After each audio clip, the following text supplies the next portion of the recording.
vamos ler a partir do verso 1, que diz assim: Eu sou a videira verdadeira, meu pai é o agricultor. Todo ramo que estando em mim não der fruto, ele o corta, e todo que der fruto limpa, para que produza mais frutos ainda. Vós já estáis limpos pela palavra que vos tenho falado. Permanecei em mim, e eu permanecerei em vós.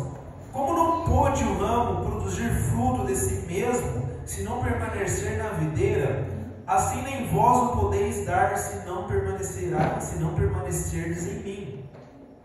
Eu sou a videira, vós os ramos. Quem permanece em mim e eu nele, este dá muito fruto, porque sem mim nada podeis fazer. Se alguém não permanecer em mim, será lançado fora à semelhança do ramo, e secará, e o apanham e lançam no fogo e o queimam. Se permanecerdes em mim, as minhas palavras permanecerem em vós, pedireis o que quiserdes, e vos será feito. Nisto é glorificado o meu Pai, que deis muitos frutos, e assim vos tornareis meus discípulos. Como o Pai me amou, também eu vos amei. Permanecei no meu amor. Essa é a palavra de Deus. O título dessa noite é Permaneça no Amor de Deus. Quando eu era mais jovem, ou seja, praticamente ontem, né? Quase agora, mas vamos dizer, há alguns anos atrás, eu tive a oportunidade de conhecer pessoas que conheciam a Deus, que professavam a esperança da palavra de Deus, de Jesus Cristo. E naquele momento existia um termo, existia um estilo, né, um formato de levar o evangelho que talvez por minha culpa ou por culpa das outras pessoas, ou não culpa, a palavra culpa não é a melhor dita, mas talvez as dificuldades do entendimento da minha parte, as dificuldades de expressar das outras partes, fez com que eu entendesse muito a palavra de Deus. E um termo que eles usavam muito naquela época é que eu deveria aceitar Jesus. Eles falavam muito assim: você tem que aceitar Jesus, você deve aceitar Jesus.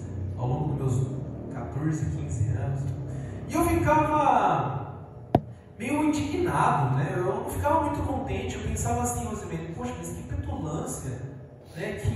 Que atrevição, né? Que atrevidos dizer que eu não aceito Jesus, como se eu não conhecesse a Deus, como se eu não entendesse, somente eles entendem, somente eles podem conhecer a Deus. Por que eu não conheço? Eu tenho que viver no lugar que eles vão, eu tenho que frequentar o lugar que ele frequenta para aceitar Jesus. Poxa vida, como assim? Eu conheço Deus. E isso era conforme eu disse, é uma dificuldade da minha parte, até da parte das partes da comunicação, né? Dos interlocutores, entender o que significaria esse termo aceitar Jesus, que hoje é o que vai ser o tema da nossa pregação. Por que permanecer no amor de Deus? Porque no meu entendimento, aceitar Jesus era do meu jeito. Eu já ouvia falar de Jesus, eu já buscava do meu jeito, eu também já o conhecia, eu achava que eu o conhecia, e por isso que eu achava que o termo aceitar Jesus não era o termo correto.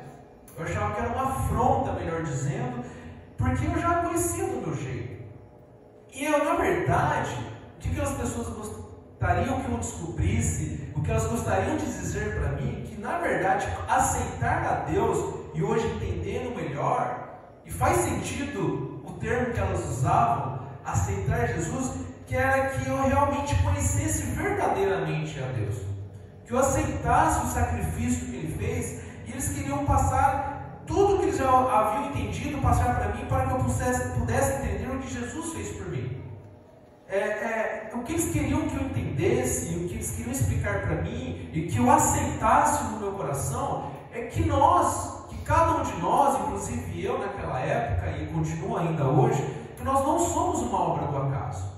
Nós não somos uma obra do acaso, do universo, de uma evolução, e de alguma coisa que aconteceu, que explodiu e foi evoluindo, e que por acaso surgiu você, e você é uma obra do acaso, e você pode viver na sua vida simplesmente para pagar o seu boleto na manhã, pagar as suas contas, a sua água, a sua luz, e você sobreviver até o momento. E por isso que, na verdade, esse propósito de eu aceitar, o que eles queriam dizer é que eu aceitasse o que realmente Jesus fez por mim. E o que Jesus fez por cada um de nós é um encorajamento, uma necessidade de nós pararmos e refletirmos o que de fato é Jesus para nós, o que de fato Ele fez para nós. O que Jesus fez para nós é uma obra muito grande, assim como Ele diz na continuidade desse texto, no capítulo 15, não foi vós que me escolheste, mas fui eu que escolhi cada um de vós para designar e para que produza frutos, e assim pedires o que quiseres e serás concedido. É muito disso, porque o que nós podemos aceitar, o que nós somos, o que nós podemos aceitar do amor de Deus é aceitar esse entendimento que não foi nós que escolhemos Jesus, não foi uma obra dos nossos dons, do nosso intelecto, da nossa capacidade de chegar a Jesus, mas assim como ele diz em João capítulo 15, no versículo 15, já não vos chamo servos. Aliás, no versículo 16, não foste vós que me escolhestes a mim, pelo contrário, eu vos escolhi. O que nós devemos aceitar é que Deus olhou para nós primeiro e Ele pensou em nós, Ele projetou a gente. Nós estamos na mente de Deus antes da fundação do mundo, antes dos primórdios da humanidade. Deus pensou em cada um de nós, Deus pensou na Gabi, Deus pensou na Suzana, Deus pensou na Fátima, antes mesmo que nossos pais pensassem em nós. Por isso Deus e Jesus, Ele é bendito, conforme nós vimos no domingo passado. Bendito Deus do nosso Pai, Senhor Jesus Cristo, que nos abençoou de sorte de todas as bênçãos das regiões celestiais em Cristo, e nos predestinou para Ele por meio de adoção pelo Filho amado Jesus Cristo, para Ele, para o louvor da glória do Seu amado. Por isso nós devemos entender que bendito é Deus de nos termos abençoado e nos ter predestinado para Ele antes da fundação do mundo. É nós entendermos isso, como Deus é bendito, como Ele pensou na gente, como é um propósito tão grande. Quando eu descubro, eu entendo tudo isso, eu passo a aceitar. Não, eu aceito, eu fui criado por Deus. Eu aceito esse entendimento, eu aceito essa história, eu aceito essas profecias, eu aceito o cumprimento dessas profecias, e eu aceito que eu sou criado por Deus. Eu aceito que eu sou criado por Deus, inclusive que o homem decidiu não viver por Deus, e eu sou uma criatura descendente desse pecado, mas eu também aceito que logo que o homem pecou, logo que o homem errou, já foi profetizado a vinda de Jesus. Assim como eu estava conversando ali com a Carla, a diferença do Deus Yahvé, do hebraico Deus, o Deus dos judeus, o Deus Yahvé, e nós somos testemunha de Jesus. Agora, esse Deus Yahvé, esse Deus Criador, que era o Deus pronunciado e revelado através do povo judeus, agora é o Deus revelado a Gabi, é o Deus revelado a Fátima, o Deus revelado a tia Lourdinha, é Jesus Cristo. Esse Deus Yahvé, esse Deus Criador, Ele tem um nome, Ele é Jesus. Por isso que logo que um homem peca, as próximas profecias para um homem ali na atmosfera do pecado no Jardim do Éden, Deus proficia aos homens: porém inimizade entre ti e a sua descendência. Ele ferirá o seu calcanhar, mas ele pisará na sua cabeça. Ele já profetiza a vida de Jesus imediatamente, e por isso que nós podemos, com toda alegria, com toda satisfação, dizer: nós somos filhos de Deus, nós somos adotados por Jesus. Imagina, Jesus, Ele te adotou e falou: você é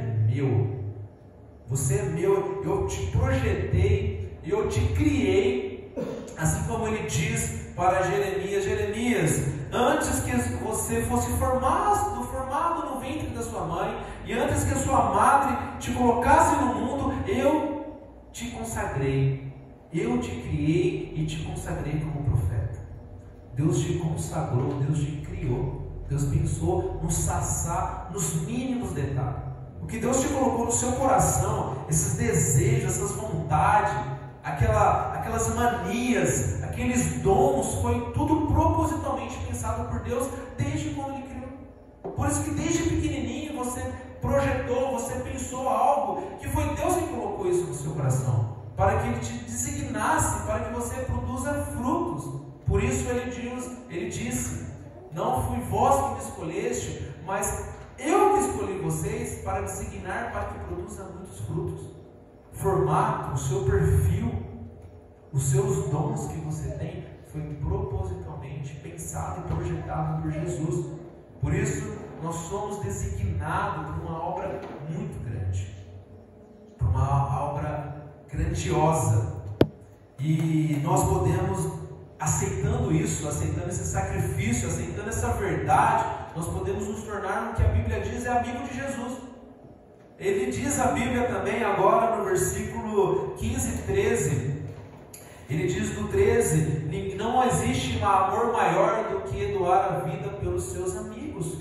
Não existe amor maior do que doar a vida pelos seus amigos. E ele complementa: vós sereis os meus amigos se fazer o que eu vos mando. E o que Jesus está querendo dizer, para que João anota muito bem, é que o que Deus fez por você é uma amostra, é uma representação de um amor que ninguém poderia fazer.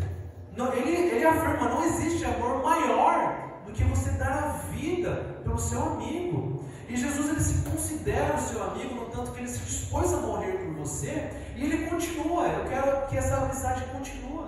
Eu quero que esse amor continue, que essa troca de amor, ela venha continuar eternamente. E esse amor, esse primeiro passo foi dado por Jesus, não foi dado por você. Esse primeiro passo desse amor maior, que não existe amor maior do que dar a vida pelos seus amigos, foi dado por Jesus na cruz, antes mesmo de você ser uma pessoa que reconhecesse Jesus, antes mesmo de você ser aquela pessoa que confessa Jesus, que louva Jesus. Mas talvez Jesus tomou essa decisão, deu esse primeiro passo quando nós éramos pessoas, gente ruins, na verdade. Muitas vezes quando a gente era perverso, muitas vezes quando as nossas mentes, que ainda são muitas vezes fruto de pensamentos errados, elas eram obras de pensamentos errados constantemente. E Jesus, ele dá o primeiro passo e morre por você. E ele diz: vós sereis os meus amigos. Essa amizade, ela continua se ele dá uma condição: fazei-vos o que eu mando. E esse mando, você faz o que eu mando, Gabi, você faz o que eu mando, tia. Não é esse mando de um ditador, não é o mando daquele cara que quer te controlar, quer que você vive numa redoma, mas é aquele mando daquele Senhor que te criou. Ele te criou com todos os detalhes, com todo o amor, com todo o carinho, para um propósito maior. Ele fala: viva o que eu tenho para você, porque eu tenho o melhor para você. Por isso, vá por esse caminho, que esse caminho é o melhor. E é nesse caminho que eu te conduzo, que eu te mando, que eu te oriento, é onde nós podemos ser amigos. E agora é a sua vez. Jesus, ele dá o primeiro passo. E agora, para nós continuarmos essa amizade, Márcio, Jesus espera que nós damos agora o nosso primeiro passo. Nós demos um passo de volta em caminho, em encontro para Jesus. Por isso é uma conversão. Eu aceito o que Deus faz, que Deus fez, e o caminho errado que eu ia, eu converto, eu mudo, eu me arrependo, e o meu caminho agora é em aproximação a Deus, é aproximação a Jesus, em ser amigo de Deus, em viver essa comunhão, em viver esse propósito, em continuar a viver esse propósito para que Deus nos criou, glorificado, assim como foi dito no início. Glorificar esse Deus de excelências infinitas. Imagina você viver por isso. Que aceitação gostosa e grandiosa você entender que você não precisa somente viver para limpar a igreja, pagar um boleto amanhã, criar um filho, pagar as contas de casa e depois morrer, e depois de alguns anos, rapidamente, as pessoas nem lembrarem mais de você. Talvez 1 ano, 2 anos, 10 anos, as pessoas nem mais lembrarem, mencionarem o seu nome. Imagina que complicado viver baseado nesse propósito. Talvez você não saiba o nome do seu bisavô. Talvez você nem lembre o nome do seu avô, da sua avó, do seu bisavô, do seu tataravô. Que judiação. Que história já enterrada, esquecida. Pelo tempo das histórias, os nossos tataravôs não são nem mais mencionados e lembrados por nós. Esse seria o seu futuro, a sua história, a minha história, se eu não tivesse um propósito maior em Deus. Uma história que ela vai continuar eternamente ao lado de Jesus. Esse é o propósito maior. É disso que Deus está falando, é disso que Deus está falando. Aceite essa história e permaneça no meu amor. É nesse amor que é diferente das circunstâncias, é uma amizade que ela não depende do seu dia a dia, como você está, se você está bem ou se você está mal, se o tempo está favorável, se a situação não está favorável. Ele é um amor diferente, ele não liga e desliga. Você não permanece no amor de Deus quando tudo está bem, quando tudo está ruim, você sabe. Você simplesmente permanece pelo simples fato do que Jesus é. Pelo simples fato do que você é. Você é de Deus e ponto final. Deus te criou. Isso já foi. É pelo que Ele já fez. Não é baseado nas circunstâncias. É você aceitar esse amor. É você aceitar esse propósito. É você se conectar a esse propósito e você aceitar. Eu quero esse propósito. Eu conecto a Ele. E isso é glórias. Assim como ele diz no versículo 8: nisto é glorificado o meu Pai, que produza muitos frutos. Quando você aceita quem Deus é, quando você aceita o que você é, independente das circunstâncias, o que falta, a dor, a saúde, quem perdeu, quem não perdeu, quem morreu, quem não morreu, o que vai acontecer, o que já aconteceu. É uma relação de você com Deus, quem Deus é e quem você é. Por isso ele diz em Miqueias, capítulo 3, versículo 6: eu sou Deus e eu não mudo. O fato que Deus é Deus e o fato que Ele criou você para a glória dEle, para produzir frutos, sempre foi e sempre será o mesmo e não mudará. E ponto final, você é de Deus. Deus te criou para Ele, para a glória dEle, para que produza frutos. E produzir frutos é justamente ser amigo de Deus. Você entende isso, você aceita o seu propósito, e é natural, e não tem como, é tão constrangedor quando você aceita isso, o que Deus fez por você, e é tão grandioso essa obra, esse propósito, que é natural nós queremos viver por essa obra, é natural nós queremos produzir frutos, e é natural nós queremos viver esse amor, nós falarmos desse amor para as pessoas, acaba sendo natural. Acaba sendo uma coisa normal de um filho de Deus falar desse amor grandioso. É um fruto, por isso que Jesus, por isso que ele crava, e ele diz em dois versículos diferentes. Ele diz no versículo 7 e ele repete no versículo 16. Ele diz no 7: se permanecerdes em mim e as minhas palavras permanecerem em vós, pedireis o que quiser. E ele não acaba por aí, ele repete isso no 16: não foste vós que escolheste, mas a mim, pelo contrário, eu vos escolhi a vós outros, e vos designei para que vades e deis frutos, e o vosso fruto permaneça, a fim de que tudo quanto pedirdes a meu Pai em meu nome, eu vos o conceda. E Jesus, ele escreve isso com toda a segurança, porque o assunto aqui é você aceitar que Ele é a videira, Ele é o Pai, Ele é o fruto da vida. Eu sou a videira verdadeira, sem mim vocês não têm vida. E Jesus, ele está tão convicto em falar que o Tchê pode pedir o que ele quiser, que a Clarice pode pedir o que ela quiser, que a Suzana pode pedir o que ela quiser, depois que nós entendemos isso, porque é impossível, quando a gente entende quem nós somos e nós entendemos quem Deus é impossível nós não pedirmos o que Deus quer. É impossível. Nós pedimos coisas que nós queremos, nós pedimos coisas para nós pedimos dinheiro, recursos, saúde, satisfação, alegria, coisas temporárias, ilimitadas, quando a gente não conhece o ilimitado. A gente está com púlpitos cheios de coisas limitadas, de pastores limitados e de igrejas limitadas, entregando e ofertando coisas limitadas, porque elas estão cheias de coisas limitadas e não estão cheias de um Deus ilimitado. Um Deus de excelências infinitas, de um propósito maior do que um dinheirinho, do que um recurso, do que um contrato, do que um joelho, umas costas que vai ajeitar, do que uma dor de cabeça que vai passar. Mas Deus fala: não andeis ansiosos por coisa alguma, mas contudo com súplicas e ações de graças. Não tem como ser agradecido a um Deus Criador. Não tem como você não render graças a um Deus com todas as circunstâncias horríveis, momentaneamente. Não tem como, mesmo que as circunstâncias não estejam boas, você não render graças a um Deus que te deu o maior propósito que existe: glorificar a Deus. Por isso, não andeis ansiosos. Deus aceita Deus entende a sua ansiedade. Deus entende momentos difíceis. Deus entende a depressão. Deus entende o desânimo. Deus entende os problemas. Deus entende, mas Ele está ali dizendo a todo momento: não ande ansioso, mas contudo, com orações, súplicas e ações de graças, apresentei os vossos pedidos a Deus. Contudo, em todas as dificuldades, quando a saudade apertar, quando o desânimo vir, quando a tristeza bater, Ele fala: fala comigo, eu sou seu amigo. E Ele tem palavras de esperança.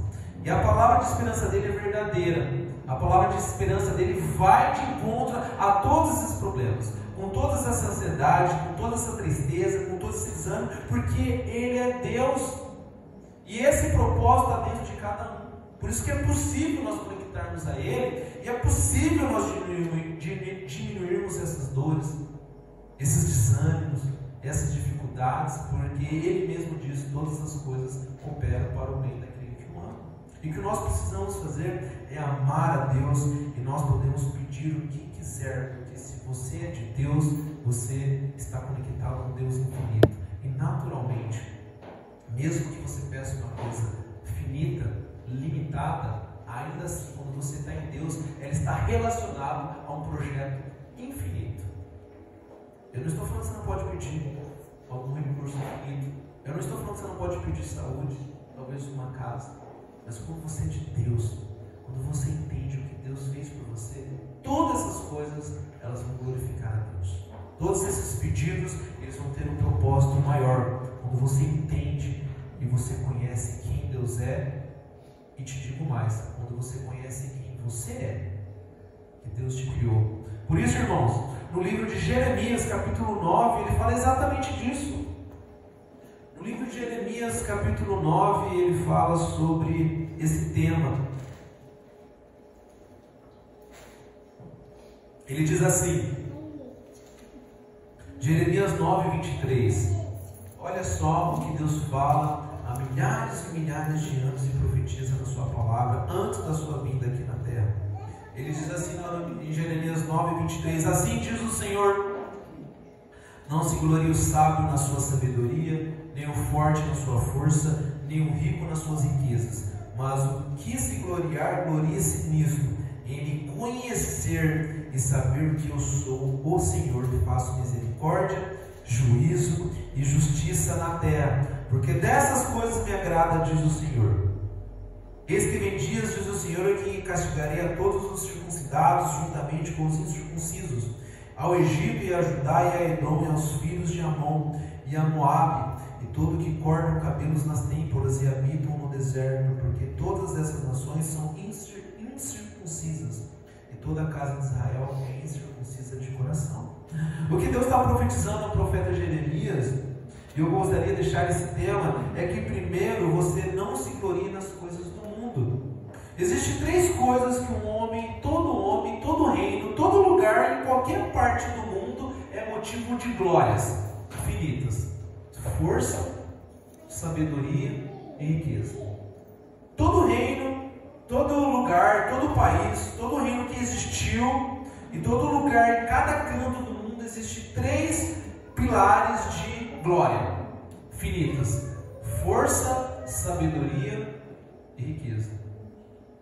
E Deus fala: nenhuma delas é motivo para que você se glorie. O nosso mundo, nossa cidade, nossos amigos, o nosso planeta, ele tem lutado e tem se definhado por coisas que Deus não faz tanta questão, por coisas que Deus não classifica como gloriosas. Ele fala: você quer glória? Você quer reconhecimento? Você quer abundância? Quem quiser se gloriar, glorie-se nisso, em me conhecer e saber quem eu sou. E a glória está justamente nisso. Para você que aceita quem você é, quem Deus é natural que você queira conhecer a Deus. É natural que você não se glorie nas coisas do mundo, mas a sua glória está em conhecer a Deus. Por isso você quer participar. Por isso que a sua glória não está nas atividades, não está em se mostrar, não está em que você tem ou deixa de ter, mas está em você conhecer a Deus. E tudo isso são frutos. As atividades, os ministérios, o canto, a pregação, o que você faz, o que você evangeliza, nada mais é de um fruto de um entendimento, de um conhecimento de um Deus na sua vida. Você conhecer quem é Deus para você, o que Ele fez por você e quem você é. Você é de Deus, você tem um propósito. Você não é um simples morador mortal da cidade de Garço, de uma igrejinha pequenininha, de um pastor novinho que não parece pastor, mas você é de Deus. Você tem um Deus grandioso. E ponto final. E a glória está nisso. Mais do que sabedoria, mais do que força, mais do que riqueza, mas está você em conhecer um Deus. E ele fala em conhecer o Deus que eu sou. Mas o que quiser se gloriar, glorie-se nisto, em conhecer e saber que eu sou um Deus da justiça, da misericórdia. Uma coisa, irmãos, a palavra vos garante. Uma coisa é fato, porque está escrito: você pode conhecer o Deus que criou tudo. Esse Deus, ele é um Deus que ele se permite ser conhecido. É um Deus que ele vai se revelando. Quando ele se revela a Moisés, Moisés fala: quem és tu? A qual Deus que eu vou falar para os meus irmãos que estão escravizados? Em nome de qual Deus eu digo que eu devo ir lá? E Deus fala: eu sou. Só fala isso. Diz que eu sou te enviou. E esse Deus que diz aqui que não se glorie, mas glorie-se nisso, em conhecer quem eu sou o Senhor, é o Deus que ele vai se revelando. Esse Deus do Moisés que diz que eu sou, te enviou, que simplesmente ele é, pelo simples fato dele ser, e a gente não precisa defini-lo muito bem, mas ele tem toda a misericórdia, toda a graça de se revelar a você. Esse Deus de Moisés, esse Deus criador, é um Deus que se revela a Carla. É um Deus que se revela a tia Lourdinha, vai se revelando a você, vai se revelando, ele vai se revelando ao homem, ele se revela através de Jesus, ele vem à terra, esse Deus grandioso que é impossível nós entendermos, e ele se limita à sua estrutura para se revelar a você através de Jesus Cristo, e agora ele começa a falar: eu sou a videira, eu sou a vida, eu sou o pão da vida, aquele que vem a mim não terá mais fome, eu sou a água que não terá mais sede, aquele que vier a mim não terá mais sede. E ele começa a se revelar a você. À medida que você começa a buscar, a conhecer a Deus, ele vai se revelando a você. Ele vai te falando o que ele espera de você como uma esposa. Ele vai se revelando como ele espera que você seja um irmão, como que você planeje, você gerencie suas finanças. Ele se revela como que você deve trabalhar na obra dele. Ele se revela como que você deve trabalhar com aqueles dons, com aquele perfil que ele te criou para aquela obra, para você acordar amanhã e fazer o que você deve fazer, baseado nos dons que ele te deu, que você muitas vezes nem sabe de onde vem. Não sabe de onde vem, o porquê você gosta de fazer algo, porque você decidiu parar de fazer algo, porque você decidiu ser uma mãe, você decidiu ser um pai, você decidiu a sua profissão. Muitas vezes você não sabe disso.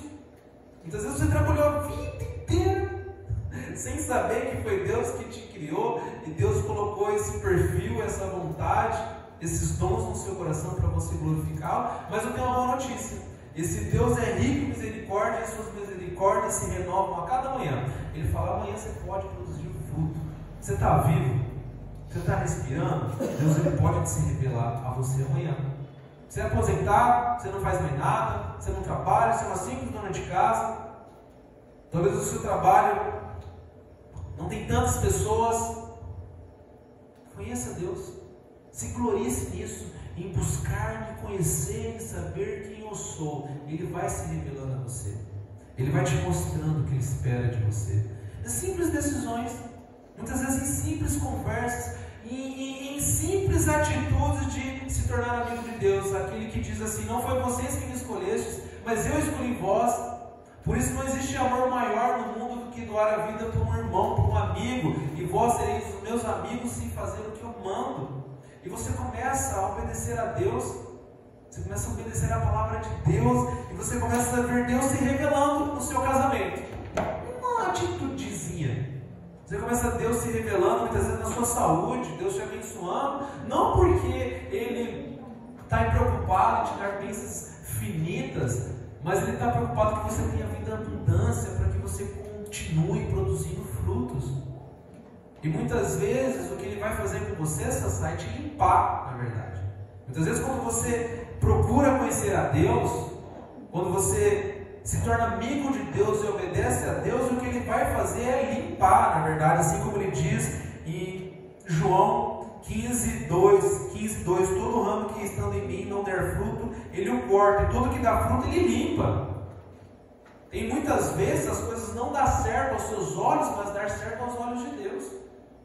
O que ele está querendo dizer é que quando você busca conhecer a Deus, ele começa a se revelar, e você começa a ter uma amizade com Deus, ele te limpa, ele vai fazendo com que você produza mais fruto, independente das circunstâncias, mas você começa a entender que toda oportunidade é uma oportunidade de você conhecer a Deus, inclusive as dificuldades do seu casamento, inclusive as dificuldades do seu trabalho, as suas dificuldades da sua saúde, inclusive todas essas dificuldades que a gente acabou de orar hoje, pela dor, pela saúde, pelo problema, pela falta. Quando nós conhecemos Deus, nós entendemos que tudo é uma oportunidade de glorificá-lo e de produzir frutos. Muitas vezes, sabe o que Deus está fazendo com a gente? Ele está limpando a gente, Ele está nos provando para que a gente seja mais forte, para que a gente possa glorificá-lo mais e produzir mais frutos. Ele nos tira da zona de conforto das emoções e nos traz para a zona das razões, com as provações, e nós nos tornamos mais fortes. Nós podemos produzir mais fruto e nós passamos a ser conforme o apóstolo Paulo diz em 1 Timóteo capítulo 1, versículo 15. Fiel é essa palavra, que Deus veio ao mundo para salvar todos os pecadores, inclusive eu, que deles sou o principal. É somente uma mente que entende quem Deus fez, que Ele é maior do que tudo que eu posso imaginar, que eu tenho um propósito, e mesmo com o apóstolo Paulo, com todas as dificuldades de prisão, açoite, briga, e confusão, e perseguição, pode falar isso. Fiel a essa palavra, que Deus veio ao mundo para salvar os pecadores, inclusive eu sou o principal. Porque é disso, irmãos, é disso. Quando você conhece Deus, não tem a ver com o outro, não tem a ver com o que o outro vai fazer, o que você vai responder, mas tem a ver com você. É você. O que você pode fazer? Ah, mas meu casamento está ruim, porque você não conhece meu marido, você não conhece minha esposa, você não conhece minha história, você não conhece quem foram meus pais, quem foram os meus sogros, minha sogra, o que ele fez, o que ele deixou de fazer. Tem a ver com você. Tem a ver com o que você pode mudar e você ser amigo de Deus. Muitas vezes Ele está te limpando. Muitas vezes Ele quer que você tome uma decisão. Você dê o primeiro passo. O primeiro passo Jesus já deu. Foi morrer na cruz por você. Ele só está esperando que você dê o próximo passo. Vós sereis os meus amigos, se fazer o que eu mando. Não tem a ver com a sua vontade, com a sua rebeldia, como você foi criado. Tem a ver com o quanto você entende o Deus que você tem. Tem a ver o tanto que Deus é grandioso para você, e tem a ver o quanto que você tenta entender quem é esse Deus. Quanto mais você tenta entender quem é esse Deus, mais grande Ele fica para você, maior Ele fica, maior Ele cresce, maior Ele se revela a você. Cada vez mais você produz mais frutos, que você está conectada. Você está conectado à videira verdadeira, e você começa a produzir frutos. E você produz frutos, e muitas vezes Ele poda, muitas vezes Ele limpa, e você produz mais frutos, porque você está conectado à videira verdadeira. Você não é um fruto do acaso, e você começa a conhecer o Deus que se revela: eu sou. E Ele começa a ser o Deus do seu casamento, o Deus das suas finanças, o Deus da sua igreja, o Deus das suas decisões. Depois disso, irmãos, depois que Ele é seu Deus, depois que você se gloria nas coisas certas, você entende que não se gloria nas coisas do mundo, esse Deus, Ele nunca para de ser seu amigo. Por isso que o tema da pregação dessa noite é: permaneça no amor de Deus. Nosso desafio, irmãos, é permanecer. Por isso Jesus diz, que João escreve: permaneça no meu amor. O nosso desafio, irmãos, é diante de todas as circunstâncias, de todas as dificuldades, nós lembrarmos quem Deus é. O nosso desafio, irmãos, é todo dia, com a nossa limitação, do nosso cansaço, do nosso desânimo, da nossa visão limitada, cidade pequena, igreja pequena, não tenho recurso, dor, problema, diante de tudo isso, o nosso desafio, a nossa tentação é permanecer no amor de Deus. Porque uma promessa é dita: quem nos separará? Em Romanos 8, ele diz assim no versículo 31. Romanos 8, 31, ele diz: que diremos, pois, à vista dessas coisas? Se Deus é por nós, quem será contra nós? Aquele que não poupou o seu próprio Filho, antes por todos nós entregou, porventura não nos dará grandiosamente com ele todas as coisas? Está aqui, versículo 32, aquele que não poupou o seu próprio Filho. Não existe amor maior do que entregar sua vida por irmão.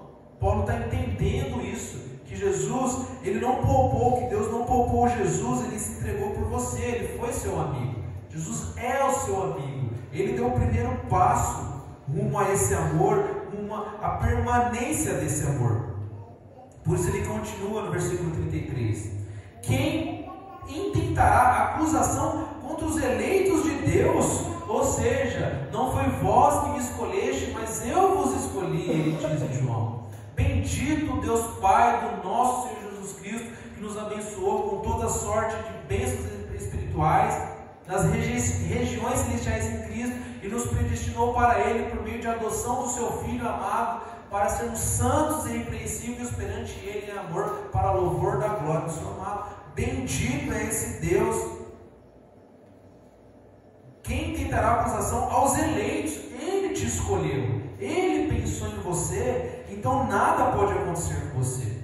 Você é uma obra, é um projeto de Deus. Você acha que Deus vai se perder nesse projeto? Você acha que Deus vai esquecer você? Caiu, esqueci da Carla. Poxa vida, aqui o casamento dela está ruim, eu esqueci da Carla. Você acha que os eleitos de Deus, aquele que Deus pensou, Deus que tem tudo nas suas mãos, Ele que criou o sol, criou todo o universo, Ele mantém tudo isso, quem tentará acusação contra a Gabi? Quem tentará acusação contra o tio Doni? Quem? Ele desafia.